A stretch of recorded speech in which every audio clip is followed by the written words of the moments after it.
Hey, good afternoon, guys. I thought we had an excellent scrimmage today. A lot of plays on both sides. I thought the offense executed pretty well, for the stage we're at. I don't think we caught the ball as well as we had maybe in some of the other practices. I think that minimized them a little bit. But overall, there was a good scrimmage, a lot of different situations. What's your initial thoughts on Gary? I thought Gary was sharp today. Yeah, I thought Gary was very sharp today. And again, some of those drops I thought could have extended some of the drives that he was in, but he led the team down there on a couple scoring drives, and it was. I thought he had a good day today. Are there specific areas, Kyle, where you think he's progressing? Like, I don't know, it seems like it's just scrimmages, but it seems like maybe he's throwing the ball away where sometimes he forced it, or decision making, or. I think I think it sounds. It doesn't sound exciting, or it's a little redundant at times, but I think ultimately it comes down to decision making, ball location. It's never been an issue whether or not Gary can make the throws. And we knew he could do that. He's got a lot of arm talent, and I thought he's done an excellent job this spring as a whole, and today also of really making good decisions and putting the ball in great locations. And again, I thought his day could have probably been a little bigger if they caught it better. How are he and the other quarterbacks building on what Coach RVision's putting in every week with the offense? How quickly are they picking it all up? I think they're picking it up at a pretty good pace. It's not all new, but some of it is. That's for sure. And I think anytime you have a new play caller, the players have to get used to kind of the rhythm of the plays, that he calls. And I think all of them are making progress, maybe at different levels.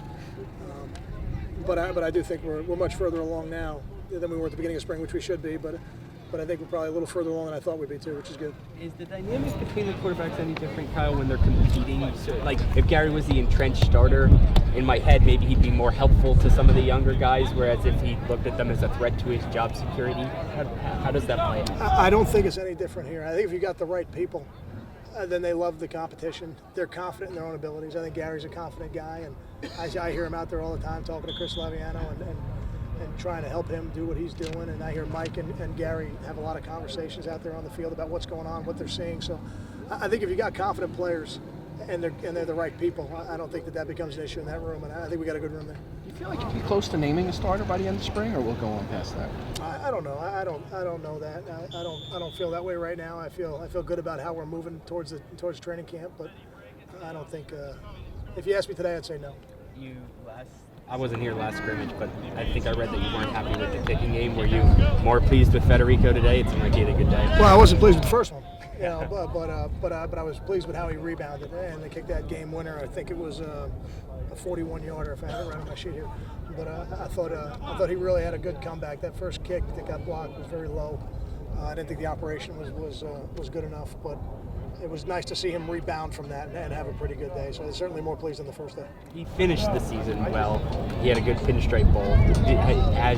Are you looking for him to take the next step? I mean, is it time for Kyle to become more consistent? You would hope so. I think so. I think, as a guy going into his third year now, you were the starting kicker for 3 years, and you go out there a number of times. You hope at some point that there becomes a consistency, because with any position out there on the field, there's nothing more valuable than consistency. It's hard to make decisions as a head coach if you're not sure if you're going to make those intermediate kicks.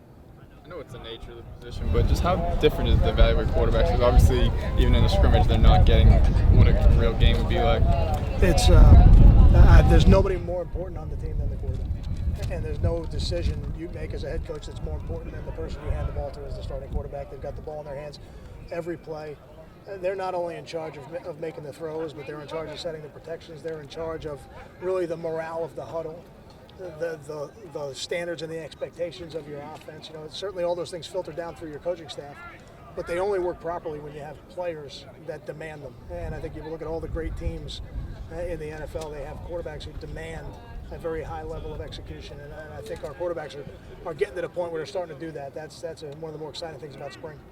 How are J.J. Denman and Brian Leone doing the last couple of days in practice? Brian jumped those sides today, but I thought overall Brian's had a good spring, and I think J.J.'s really taken advantage of some of these reps he's getting with the ones, and I think that's kind of neat. I think he's got a great opportunity right now to start pressing some of those starters for a starting job, and at the very least move himself into that 6, 7, 8 conversation, which is critical. We came into training camp into spring here with 5 guys with experience that we knew could do it, and to see Brian having a good spring, to see JJ having a good spring, to see Derek Nelson have a good spring, and see some of these other guys like Ryan Brody, Dorian Miller starting to come on a little bit. it's what we needed to happen. So I'm pleased that it is happening, but we still have a long way to go. Got time for two more. Kyle, you mentioned the other day just that you were interested in seeing some of the linebackers today from the naked eye. What did you see from a guy like LJ Listen? I think I have to probably watch the film to get a feel for that. Listening to the coaches on the sideline, I thought LJ had a pretty good day today. I think Miles is still learning, about the way we play defense. So he's flashed some spectacular stuff this spring, but I'm not sure he's ready just yet. But we'll probably have a better idea after we look at it. How about Carlton? He had a couple plays today. What kind of it's easy for us to assume big guys are going to be red zone threats, but what kind of playmaker can he be for you guys?